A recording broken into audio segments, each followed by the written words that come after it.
Good afternoon, everybody, and welcome to the Israel Brief, brought to you by Lay of the Land. I'm your host, Renee Marks, and let's take a look at today's top stories.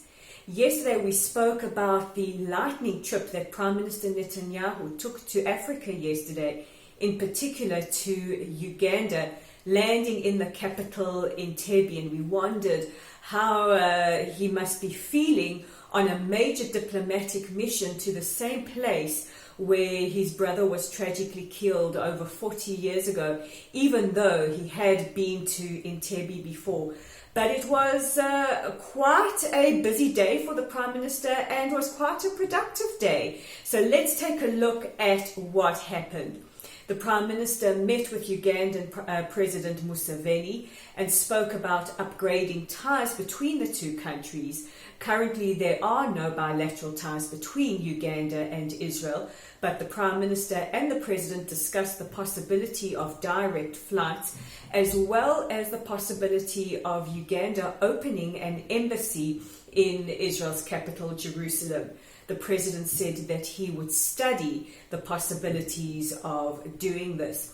But the trip to Uganda wasn't only the big diplomatic deal of the day. The Prime Minister also had meetings with the Sudanese government, as well as with Moroccan delegates. And while many in the Sudanese government said that they weren't aware that members of their government were meeting with Prime Minister Netanyahu, they did begin the important work of setting the groundwork for normalization of ties.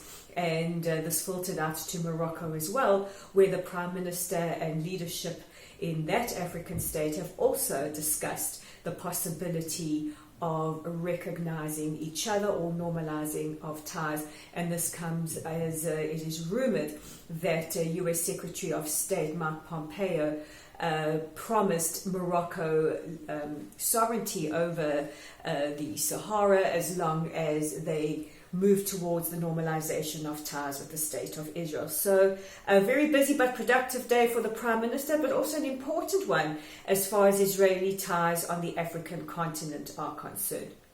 More locally, we have spoken over the last couple of weeks quite a few times about arson balloons, incendiary devices that have been sent over the border from Gaza into Israel, and we've seen a significant increase of this as we have neared and followed the unveiling of the Trump peace plan.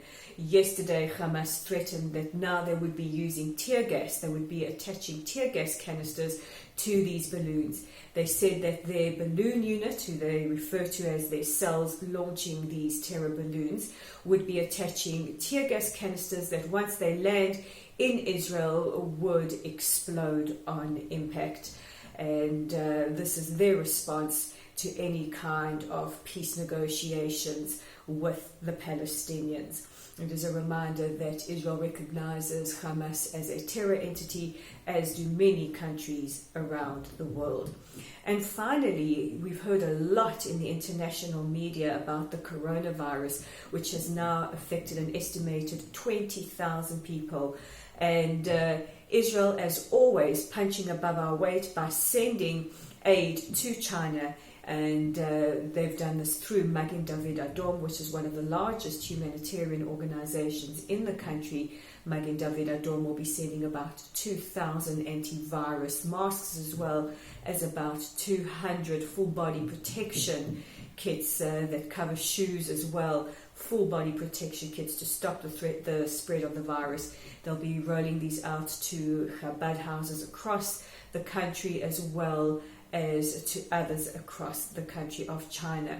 And Israel's other major NGO that works with humanitarian aid, Israel Aid, announced that they too will be sending supplies to help with the effects of the coronavirus. But also one of their areas of expertise is dealing with stress management and post-traumatic stress disorder, and they'll be sending teams out as soon as possible to assess the situation on the ground and to assist with PTSD.